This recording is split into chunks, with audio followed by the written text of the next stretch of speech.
Israeli बर्बरियत का सिलसिला 732 दिन से जारी है नाजरीन। बस्तियां मलबे का ढेर बन चुकी हैं और लाखों फ़लस्तीनी भूख और खौफ में ज़िंदगी गुजारने पर मजबूर हैं। दूसरी जानिब इजिप्ट के शहर शर्मुल शेख में पीस टॉक्स जारी हैं।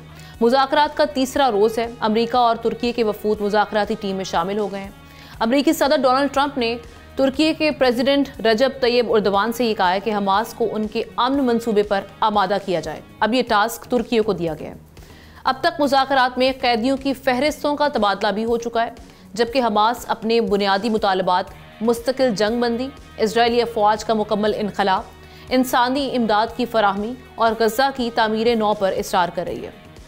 उधर इसराइल के इंतहा पसंद वजीर बिन गवेर ने मस्जिद अक्सा में दाखिल होकर हमास की तबाही और जंग में फतह की दुआ की, जबकि इजरायली वजीर एक और हैं जिनके नाम है ज़ेवालियन, जिन्होंने वाज़े किया है कि किसी भी जंग बंदी की शराइत इसराइल तय करेगा और हमास को मुकम्मल तौर पर गैर मुसल्लह यानी डिसआर्म किया जाएगा।